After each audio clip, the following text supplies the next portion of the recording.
ay hinikayat pong lahat na patayin o ilagay sa silent mode ang ating mga telepono. Isama din po natin sa ating mga panalangin ng mga sumusunod na intensyon.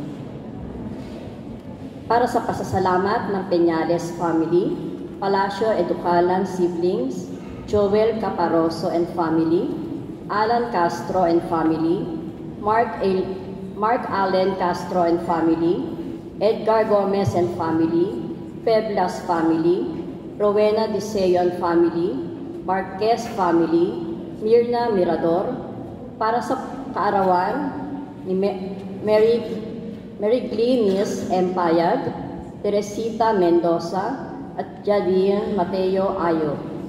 Para po sa agarang paggaling ni Norma Garciano, Ellen Almasim, Teresita De Lara, Ligaya Rosas, Eva J.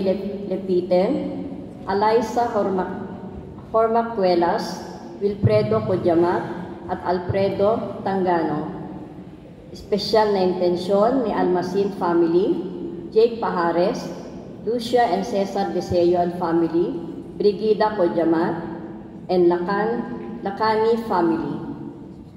Para po sa mga kaluluwa, Roberto Dionisio Sr., Emelita Dionisio, Simeon Halyare, Esther Santos Divino, Amable Soberano, Erlinda Yudayet, Aurora Educalan, Rosita Palacio, Silver Cloud Romeo Bukayan, Virgilio Mangubat, Felina and Pablito Kasumpang, Daniel Esperanza, Alan Esperanza, Alfredo Natividad, Edrolin Ignacio, Elimar Cojamat, Manuel and Luisa Cojamat, Amado and Leonarda Cojamat, Ricardo Agapito, Nicomedes Gibo, Marcela Gibo, Ispin Gibo, Domingo Gibo, Romero Gibo, Nenita Gibo, Renelda Gibo, Maria Manginlaud, Benecio Manginlaud, Rodrigo Lebanon, Julius Lebanon, Raul Yumol, Wilfredo Sulayaw, Gonzalo Cruz, Teresita Cruz, Tian Sioson, Esmeraldo Cruz, Eugenio Cruz, Enrique Gotauto, Virginia Gotauto, Benjamin Gotauto, Gloria Rosas, Felix Padre, and Lyndon Plaza.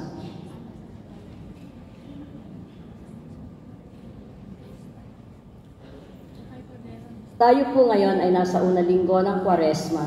Magsitayo pong lahat para sa pagsisimula ng ating banal na misa.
Sa ngalan ng Ama, at ng Anak, at ng Espiritu Santo. Amen. Ang pagpapala ng ating Panginoong Jesucristo, ang pag-ibig ng Diyos Ama, at ang pakikipagkaisa ng Espiritu Santo naway sumayinyong lahat. At sumayo rin. Sinasalamin ng krus ni Jesus ang ating paghihirap at mga sakripisyo sa ating pagpupunyagi upang mabigyan ng magandang kinabukasan ang ating mga sarili, ating pamilya at ang pamayanan. Ipanalangin natin ang isa't isa, ang ating pamilya at ang komunidad upang mapagtagumpayan ang mga tukso. Ipaubayan natin ang lahat sa Diyos na siyang lakas at sandigan natin, ating bawat hinaing, suliranin at mga kahinaan natin. Mga kapatid, upang tayo maging marapat na gumanap sa banal na pagdiriwang, aminin po muna natin ang ating mga dawang pagkakasala. Tayong lahat, Inaamin ko sa makapangyarihang Diyos at sa inyo mga kapatid, na lubha akong nagkasala sa isip, sa salita, sa gawa, at sa aking pagkukulang. Kaya isinasamo ko sa mahal na Birheng Maria, sa lahat ng mga anghel at mga banal, at sa inyo mga kapatid, na ako'y manalangin sa Panginoong ating Diyos. Kawaan tayo ng makapangyarihang Diyos, patawarin tayo sa ating mga kasalanan, at patubayan tayo tungo sa buhay na walang hanggan. Amen. Panginoon, kawaan mo kami. Panginoon, kawaan mo kami. Kristo, kawaan mo kami. Kristo, kawaan mo kami. Panginoon, kawaan mo kami. Panginoon, kawaan mo kami. Manalangin tayo.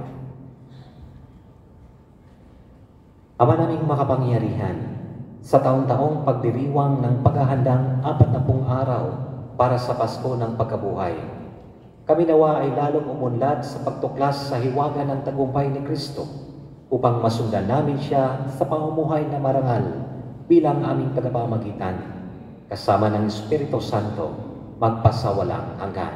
Amen. Magsiupo pong lahat. Sa unang bahagi nating pagdiriwang, ang pagpapahayag ng salita ng Diyos. Habang iniaalay ng mga Israelita sa Diyos ang bunga ng kanilang lupa bilang pasasalamat, ipinahahayag din nila ang ginawang pagliligtas ng Diyos. Ang Kwaresma ay panahon ng paggunita sa pagpapakasakit ng Panginoong Hesus para sa ating kaligtasan. Pakinggan po natin ang unang pagbasa. Pagbasa mula sa aklat ng Deuteronomio. Sinabi ni Moises sa bayan, ang mga unang bungang inyong iaalay ay kukunin ng saserdote at ilalagay sa harap ng altar. Pagkatapos ay saysayin ninyo ito sa harapan ng Panginoon. Isang pagalagalang Arameo ang aming ninuno. Maliit ang kanyang sambahayan nang magpunta sila sa Ehipto upang doon makipamayan. Ngunit dumating ang panahon na ang kanya ay naging malaki at makapangyarihang bansa. Hindi mabuti ang ginawang pakikitungo sa amin ng mga Ehipsyo. Pinahirapan nila kami at inalipin. Kaya dumulog kami sa inyo, Panginoon, Diyos ng aming mga ninuno. At dininig ninyo kami. Nakita ninyo ang aming pagdurusa, ang kahirapan at kaapihang dinaranas. Sa pamamagitan ng inyong kapangyarihan, ng mga kakilakilabot na gawa at mga kababalaghan, inalis ninyo kami sa Ehipto at dinala sa lupain itong sagana sa lahat ng bagay.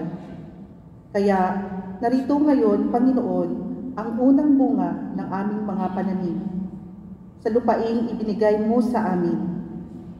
Pagkasabi noon, ang dala ninyo'y ilalapag sa harap ng altar, saka kayo luluhod upang sambahin ang Panginoon. Ang salita ng Diyos. Salamat sa Diyos. Salmong tugunan, poon ko ako'y samahan sa dusa at kahirapan. Poon ko ako'y samahan sa dusa at kahirapan. Siyang naghahangad ng pagpupok ng kataas-taasan at nananatili sa kalingan niyong makapangyarihan. Makapagsasabi sa kanyang Panginoon, muugkat tahanan, ikaw ang aking Diyos, ang Diyos na tangi kong pinagtiwalaan. Poon ko ako'y samahan sa dusa at kahirapan. Di mo aabuting ika'y mapahamak at walang daratan, kahit anong uri mga paghihirap sa iyong tahanan. Susuguin niya ang maraming anghel, silang susubaybay.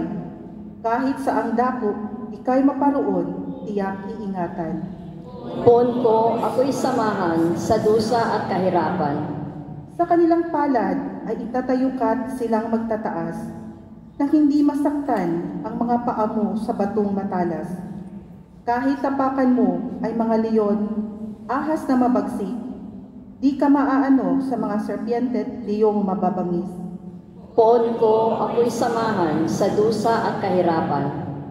Ang sabi ng Diyos, aking ililigtas ang tapat sa akin, at iingatan ko ang sinumang taong ako'y kilalanin.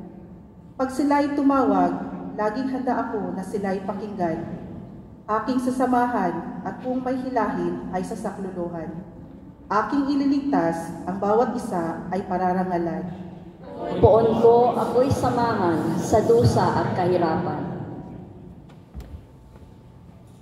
Tinatawag tayo ni Apostol Pablo na ilagak ang ating pananampalataya at pagtitiwala sa Panginoong Hesukristo na nagpakasakit, namatay at muling nabuhay para sa ating kaligtasan. Pakinggan po natin ang ikalawang pagbasa. Pagbasa mula sa sulat ni Apostol San Pablo sa mga taga-Roma. Mga kapatid, ito ang sinasabi ng banal na kasulatan. Malapit sa iyo ang salita, nasa iyong mga labi at nasa iyong puso. Ibig sabihin, ang salitang pinangangaral namin tungkol sa pananampalataya.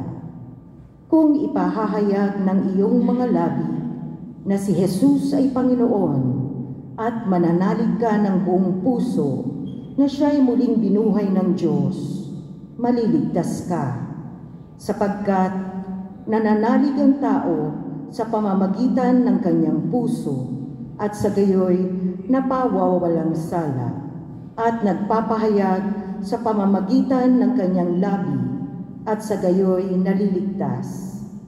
Sinasabi ng kasulatan, hindi mabibigo ang sinumang nananalig sa kanya. Walang pagkakaiba ang katayuan ng Hudyo at ng Griego. Iisa ang Panginoon ng lahat at siya ang nagkakaloob ng kanyang kayamanan sa lahat ng tumatawag sa kanya.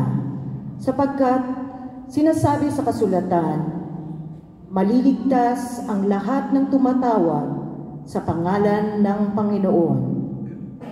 Ang salita ng Diyos. Salamat sa Diyos. Magsitayo po ang lahat.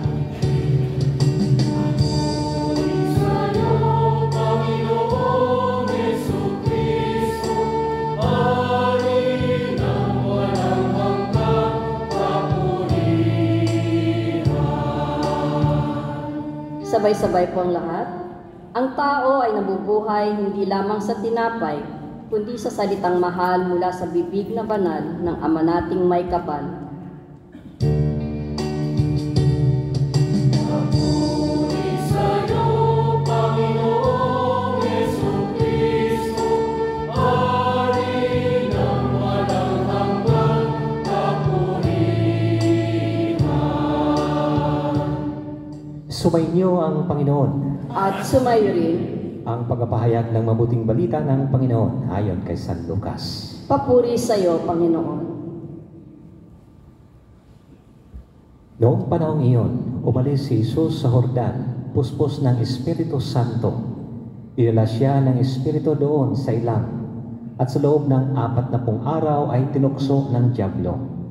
Hindi siya kumain sa buong panahong iyon, kaya't gutom na gutom siya. Sinabi sa kanya ng dyablo, kung ikaw ang anak ng Diyos, iutos mo na maging tinapay ang mga batong ito.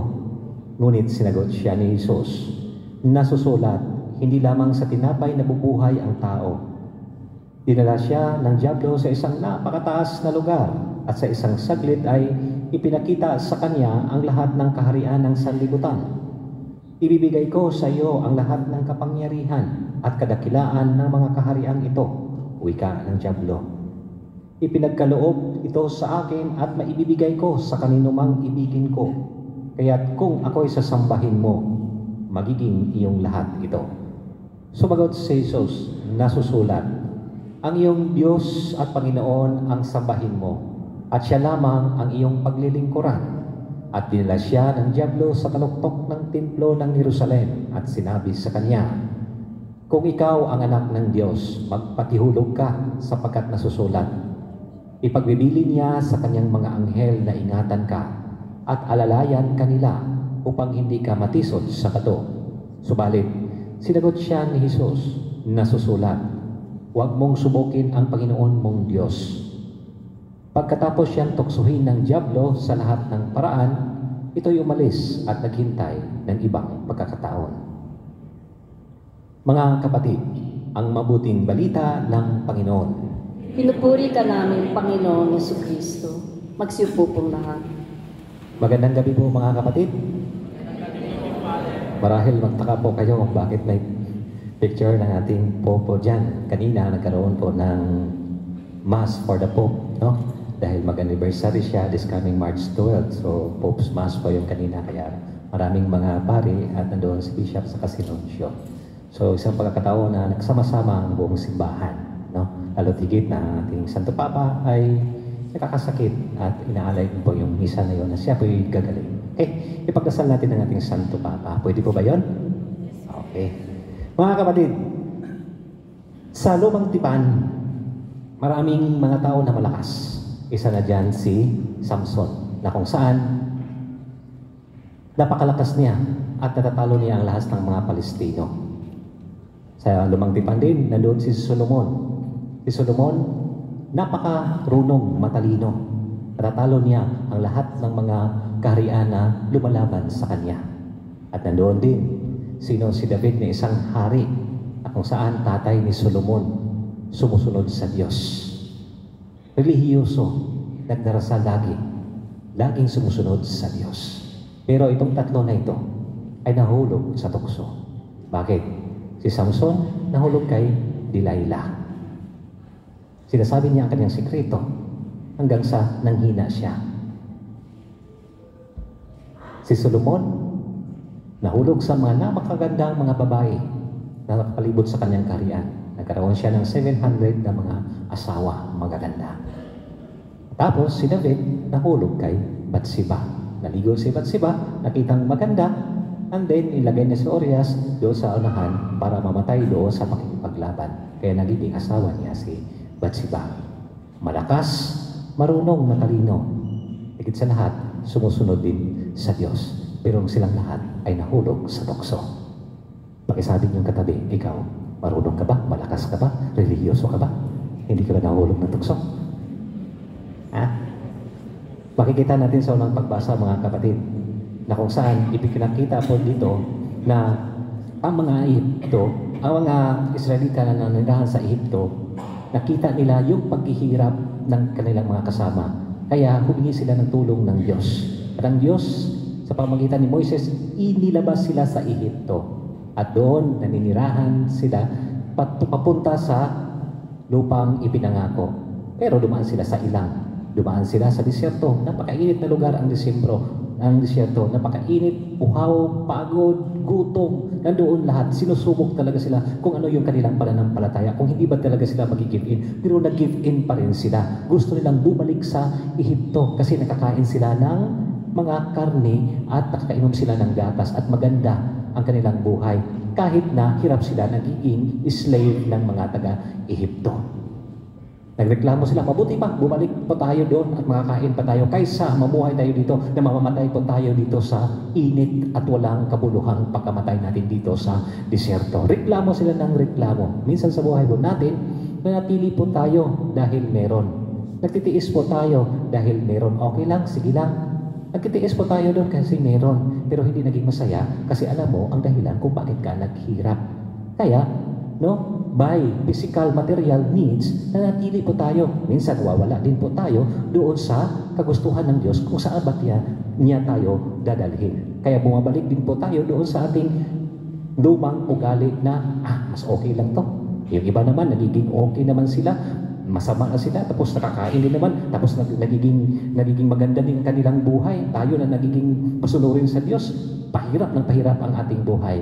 Pero nung dahil ang buhay na mahirap, no, dito sa unang pagbasa, sinabi na nakarating sila sa lupang ipinangako. Pero nagreklamo po muna sila. No? Reklamo, pero yung iba nagtitiis talaga at nagdarasal. Anong ibig pa sabihin sa buhay natin noon? Sinasabi po na sige, tiis lang. Tiis lang, mayroon ding pag-asa. Matatapos din yan lahat. At natapos nga mga kapatid kasi nakarating siya sa lupang ipinangako. Unang ani ibinigay nila kasi maganda ang kanilang buhay. Tayo po ba sa unang ani? Ano po ba yung unang ani? Hindi lang man po tayo magsasaka. Pero ano po yung unang ani sa buhay natin na pwede natin ihandog sa Diyos? No? Kayo po ba ay nangako sa Diyos na makarating lang ako sa Kuwait, makapagtrabaho ako, unang sahod ko, magpamahisa ako. Unang sahod ko, magbibigay ako sa Diyos. Nagawa niyo po ba yan? Ha? Parang wala ko kausap dito. Yan ang mga unang ani. Kapag mag-birthday ka, nagpapasalamat ka sa Diyos, nagpapamas intentions ka, unang ani din yun. No? Sa buwan na ito, hindi ka naman laging sumasahod araw-araw pero may sahod ka, pero naglaan ka sa Diyos. Unang ani din yon. Nag-aalay ka rin sa Diyos bilang pasasalamat. Kaso lang, minsan, nadadala po tayo, nag-alinlangan po tayo. Hindi po tayo nagsisimba kasi mas maganda pa rito, magandang panahon, punta tayo doon, lalakot sa balang na tayo. No? Ganun ang mga temptations. Asa ka na lang, iipunin ko, kunti lang, bibigay ko sa Diyos, kunti lang. O sige, tatapi ko na. Mga ganun mga bagay ba? Temptations, no? Na kung saan, mas pinalakihan natin ang pera kaysa ibibigay natin sa Diyos. Sino po yung mga nangailangan sa mga niyan? Sino po yung dapat pag-alalayan? Lalo't higit na itong panahon na ito, tayo na nandoon sa fasting almsgiving, nandoon po tayo sa pagdarasal. Sino pong nangangailangan ngayon? Ang simbahan. Physical structures sa simbahan. Nandito ang restoration. Salamat sa inyong pagtulong. Inilagay ninyo ang inyong mga kahit 1 KD, kahit na half KD, ruba, malaking tulong na po yon sa bawat isa ng mga nangailangan. May mga nangailangan din po na pumupunta sa office, doon sa pusa, naghulog din po kayo doon sa pusa doon, sa mga, mayroon po mga bags doon na ihulog natin yung mga alay po natin. Napakalaking tulong sa mga nangangailangan. No? Kailangan na natin makikita at ma-fit natin yung sarili. Akala natin na wala, pero meron. Kaya minsan, kapag hindi po natin ito klaro sa isipan natin, mag-aalinlangan po tayo. At ito po yung gusto ng demonyo, na kung saan ipinunla sa ating isipan, mag-alinlangan. Kung sa Bisaya, duha-duha. No? Duha-duha. Ibibigay ko ba ito o hindi? Bakit? Ito yung ginawa ng demonyo kay Eva at Adan. Ano po yung ginawa kay Eva at Adan? Talaga bang hindi ipapakain ang prutas ng karunungan doon sa halamanan? Kung kakainin ninyo yan, magkaroon kayo ng karunungan katulad sa Diyos, maging patas po kayo, maging pantay po. Kaya nahulog sila. Pero si Jesus never nagpadala ng temptations. Bakit? Dahil kilala ni Jesus ang kanyang sarili. He is a suffering servant of God. He is firm. He is firm. Sabi ng demonyo, gawin mo ngang tinapay, gutom ka na Itong bato na to, gutom ka na. Marami ding tao nagugutom ka. Itong tinapay na ito. Pero sabi niya, hindi. No? Hindi. Magiging sikat ka kapag sumunod ka sa akin. Ang Diyos naman ang pakinggan. Ang Diyos naman ang sasambahin. Sumama ka sa akin, ibibigay ko lahat ito. Ibibigay ito sa akin, ibibigay ko sa iyo. Hindi. Ang Diyos naman ang sasambahin. It means, mga kapatid, si Eva sa si Adan, ini-entertain ang tukso. Ang tukso ay hindi kasalanan. Pero si Jesus, marunong siyang sumagot doon sa tukso. Doon sa ibinato ng demonyo na magaganda tayo sa sarili natin. I-entertain ba o hindi? Kung ikaw ay may asawa, firm ka ba na may asawa ako? Tayo ay Katolikong Kristiyano, gumagawa ng kabutihan at gagawa ng kabutihan at maraming mga temptation sa buhay, lalo't sa panahon nito ngayon, maraming mga naiinggit sa iyo, magagalit ka ba? Kasi kung magpapatokso ka, ikaw ang magiging may sala dahil sumisinghal ka, dahil pinagalitan mo sila. No? Bilang isang Katolikong Kristiyano, sundin natin ang ating Panginoong Jesucristo. Kahit anong klaseng tukso na ibinibigay po sa atin, magdasal po tayo. No? Huwag tayong panghinaan. Kasi mga kapatid, kapag marunong po tayong tumanggi sa hilig na kasarapan sa buhay natin, marunong din tayong tumanggi sa mga tuksong nakaaligid-aligid sa atin. Kaya mga kapatid, sinasabi dyan, pakikibaka sa tukso. Hindi lamang po pakikibaka na para bang wala tayong kasiguraduhan kung tayo po'y makakalampas sa tukso o malalampasan pa natin ang tukso.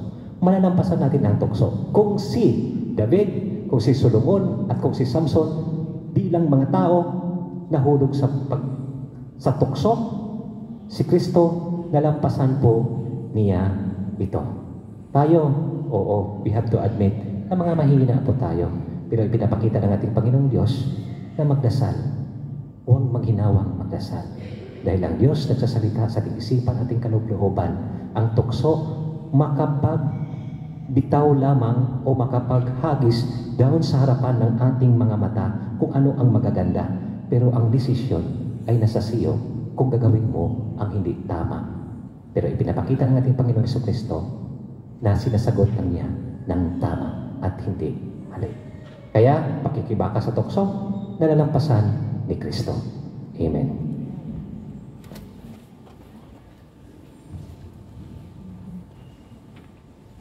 Magsitayo po ang lahat. Ipahayag natin ang ating pananampalataya. Sumasampalataya ako sa Diyos sa mga makapangyarihan sa lahat na may gawa ng langit at lupa.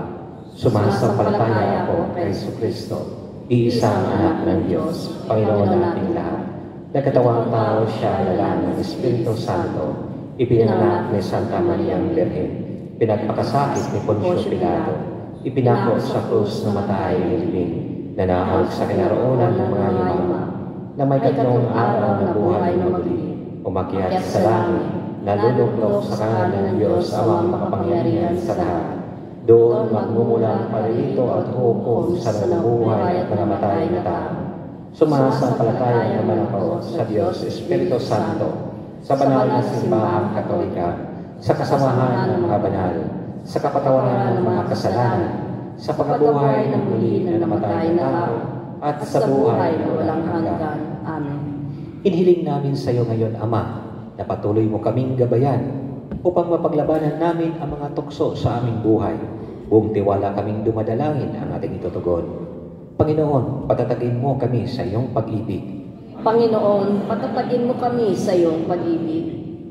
Para sa mga namumuno sa simbahan, makasumpong nawa sila ng lakas kay Jesus, na sa tuwing sila'y nasa bingit ng pagsuko, sa tuksong mamuhay ng taliwas sa Ebanghelyo. Manalangin tayo. Panginoon, patatagin mo kami sa iyong pag-ibig.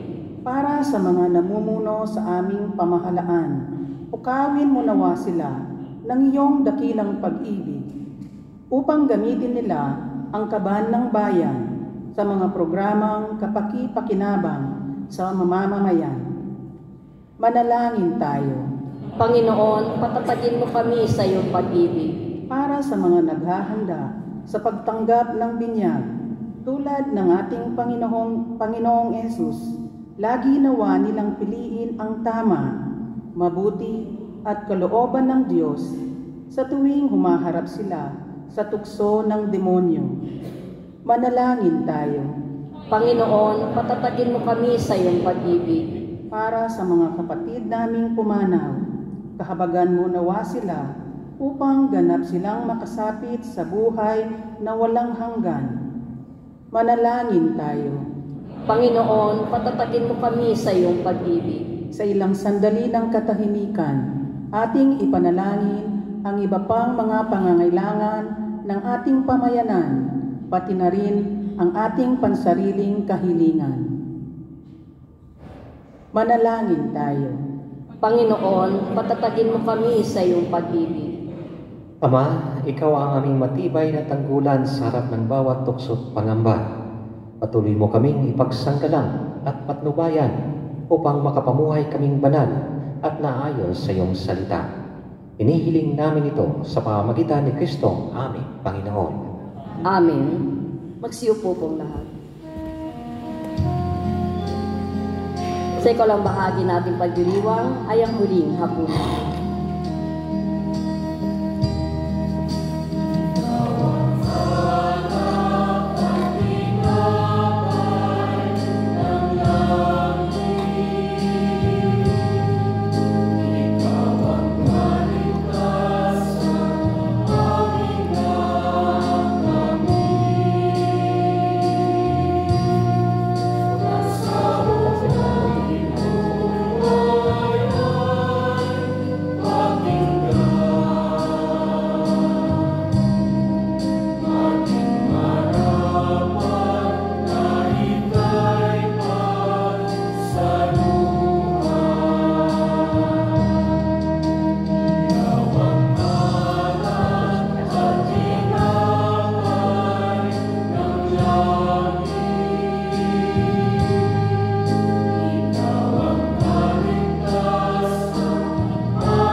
kapatid, upang ang paghahain natin ay kalugdan ng Diyos sa mga makapangyarihan.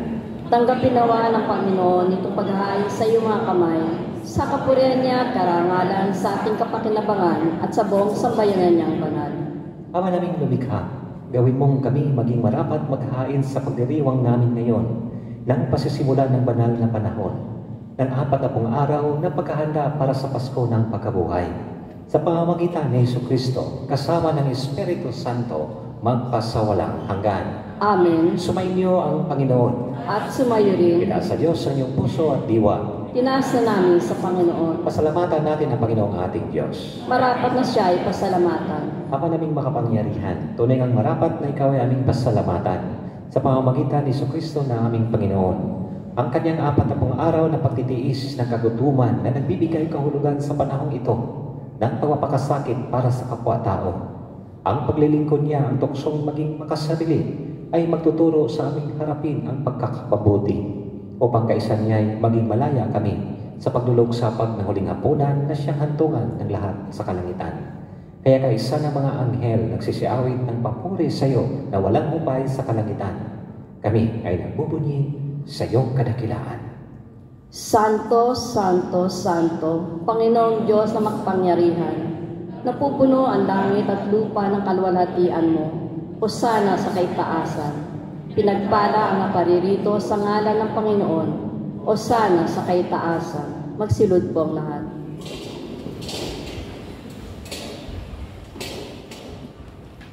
Ama naming banal, ikaw ang bukal ng tanang kabanalan. Kaya't sa pamamagitan ng iyong Espiritu, gawin kong banal ang kaloob na ito upang para sa amin ay magiging katawan at dugo ng aming Panginoong Hesukristo. Bago niya pinagtiis ang kusang loob na maging handog, hinawakan niya ang tinapay, pinasalamatan kanya, pinaghahati-hati niya iyon, iniabot sa kanyang mga alagad at sinabi, "Tanggapin ninyong lahat ito at kanin. Ito ang aking katawan na ihahandog para sa inyo."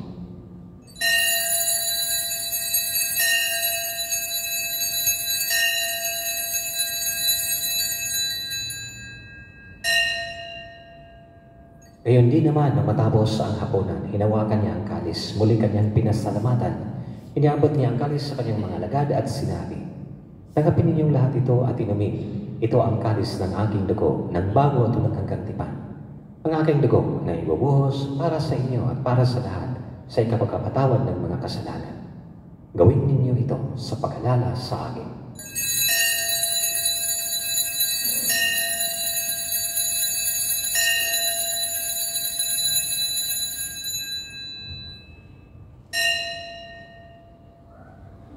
Ipagbunyi natin ang misteryo ng pananampalataya. Si Kristo'y namatay, si Kristo'y nabuhay, si Kristo'y babalik sa wakas ng panahon. Ama, ang ginagawa namin ngayon ang pag-alala sa pagkamatay at muling pagkabuhay ng iyong anak. Kaya tiniaalay namin sa iyo ang tinapay na nagbibigay buhay at ang kalis kakaloob ng kaligtasan. Kami nagpapasalamat dahil kami iyong minarapat na tumayo sa harap mo para maglingkod sa iyo. Isinasamo namin kaming magsasalo-salo sa katawan at dugo ni Kristo ay mabuklod sa pagkakaisa sa pamamagitan ng Espiritu Santo. Ama, linapin mo ang iyong simbahang laganap sa buong daigdig. Puspusin mo kami sa pag-ibig, kaisa ni Francisco na aming Papa at ni Aldo naming Obispo at ng Tanang Kaparian at Laiko. Alalahanin mo rin ang mga kapatid naming nahimlay na may pag-asang sila'y muling mabubuhay, gayon din ang lahat ng mga pumanaw at wala nakaalala sa kanila. Kawahan mo sila at patuloyin sa iyong kaliwanagan. Kawahan mo at pagindapatin kaming lahat na makasalo sa iyong buhay na walang wakas. Kaisa ng mahal na Birheng Maria na ina ng Diyos, San Jose na kanyang kalistinisang esposo, kaisa ng mga apostol at lahat ng mga banal na namuhay dito sa daigdig ng kalugod-lugod sa iyo. May pagdiwang nawa namin ang pagpupuri sa ikararangal mo sa pamamagitan ng iyong anak na aming Panginoong Hesukristo. Sa pamamagitan ni Kristo, kasama niya at sa Kanya, ang lahat ng parangal at papuri ay sa iyo, Diyos sa mga makapangyarihan, kasama ng Espiritu Santo, magpasawalang hanggan. Amen. Magsitayo po ang lahat. Magsitayo po ang lahat. Sa tagubilin na nakagaling na utos sa turo ni Isus na Panginoon natin at Diyos, ipahayag natin ang lakas loob. Ama namin, sumasalangit ka, Sambay ng ngalan mo. Mapasa amin ang kaharian mo. Sundin ang loob mo dito sa lupa para nasa langit. Bigyan mo kami ngayon ng aming kakanin sa araw-araw. At patawarin mo kami sa aming mga sala. Para nang pagpapatawad namin sa nagkasala sa amin. At huwag mo kaming paitulog sa tukso. At iadya mo kami sa lahat ng masama. Amen. Hinihiling namin kami adya sa lahat ng masama, pagkalooban ng kapayapaan araw-araw, iligtas sa kasalanan at ilayo sa lahat ng kapahamakan. Samantalang aming pinananabikan ang dakilang araw ng pagpapahayag ng tagapagligtas namin si Kristo. Sapagkat sa iyo ang kaharian at ang kapangyarihan at ang kapurihan magpakailanman. Amen. Panginoong Kristo, sinabi mo sa iyong mga apostol, kapayapaan ang iniiwan ko sa inyo. Ang aking kapayapaan ang ibinibigay ko sa inyo. Tunghayan mo ang aming pananampalataya at huwag ang aming pagkakasala. Pagkalooban mo kami ng kapayapaan at pagkakaisa ayon sa iyong kalooban. Kasama ng Espiritu Santo, magpasawalang hanggan. Amen. Ang kapayapaan ng Panginoon ay laging sumainyo. At sumayo rin. Mga kapatid, magbigayan po tayo ng kapayapaan sa isa't isa. His will. Kordero ng Diyos na nag-aalis ng mga kasalanan ng salibutan, maawa ka sa amin. Kordero ng Diyos na nag-aalis ng mga kasalanan ng salibutan, maawa ka sa amin. Kordero ng Diyos na nag-aalis ng mga kasalanan ng salibutan, pagkaloob mo sa amin ang kapayapaan. Magsilod po ang lahat.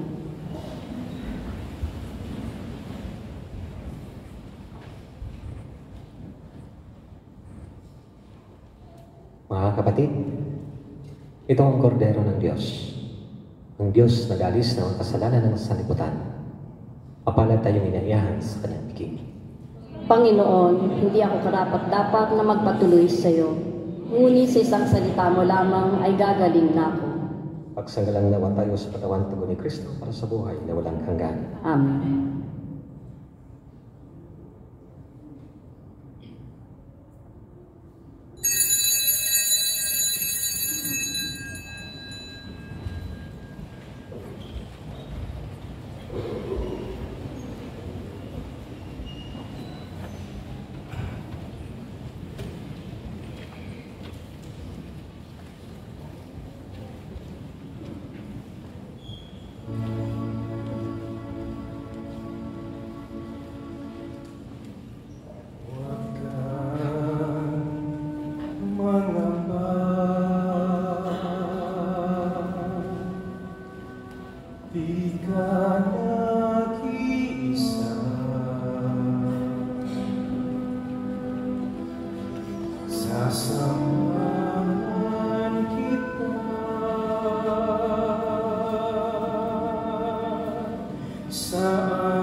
Magsitayo pong lahat.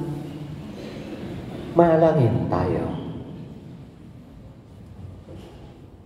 Awa naming mapagmahal, kaming pinapakinabang mo sa pagkain iyong bigay, ay tumangkap ng pampalakas na pananampalataya, pampatibay ng pag-asa, at papaalab ng pag-ibig. Matutuhan nawa naming damhin ang gutom ng pananabik sa tunay na pagkain nagbibigay buhay, upang kami ay makapamuhay sa bawat salita na namumutawi sa iyong bibig. Sa pamamagitan ni Jesucristo, kasama ng Espiritu Santo, magpasawalang hanggan. Amen. Magsiupo po muli.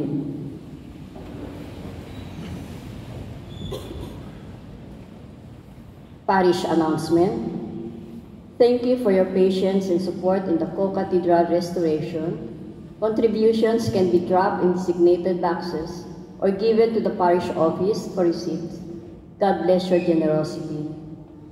The Lenten retreat in English to be conducted by Father Augustine Baluran, VC, for all 4 parishes in Kuwait will be held in the Co-Cathedral from March 10 to 13, Monday to Thursday, from 6:15 p.m. to 10 p.m. Links to the live telecast will be posted on the Abona website and the FCC Instagram. The church premises will be used only for the purpose and no other activities will be permitted. The Stations of the Cross in English will take place at the grotto every Friday during Lent, immediately after the 6 p.m. English Mass. During the fasting hours of Ramadan, we kindly request that no eating or drinking must take place in the Co-Cathedral campus, rooms and halls. Let us all respect the sentiments of our Muslim brothers and sisters. This year has been declared as the Jubilee year with the theme Pilgrims of Hope in Kuwait. There are 2 churches where the plenary task can be performed, Our Lady of Arabia Faris and the Holy Family Co-Cathedral. Once tasks have been completed, you may have your pilgrim passport stamped at the parish office. Additional announcements. For the updates, events, and announcement of the Holy Family Cathedral, Filipino community, please like and follow the Facebook page of Filipino Catholics in Kuwait, PCK. Isang paalala po sa lahat na ingatan po ninyo ang inyong mga personal na kagamitan at siguraduhin wala kayong may iwan na gamit sa loob ng simbahan. Maraming salamat po. Pasalamatan natin ang ating Panginoong Diyos na siyang ibigay sa atin ng lakas, naiwas sa mga tuksong at higit sa lahat mga biyaya. Magsitayo po tayo lahat. Sumainyo ang Panginoon. At sumayo rin. Iyo ko inyong maulo at tanggapin ang pagpapala ng ating Panginoong Diyos. May the Lord bless you. May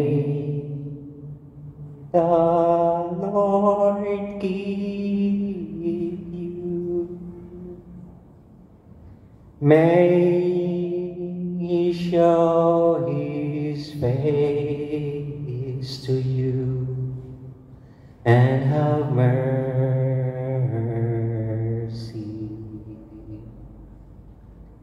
The Lord bless you. The Lord keep you. May He show His countenance and give you peace. The Lord bless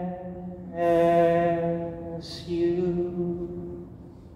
At pagpapalain kayo at ang buong pamilya ninyo ng makapangyarihang Diyos Ama at ng Anak at ng Espiritu Santo. Amen. Tapos ng ating banal na pagdiriwang, humayo kayo na puno ng pag-ibig at kapayapaan ng ating Panginoong Hesukristo. Salamat sa Diyos.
Praise God.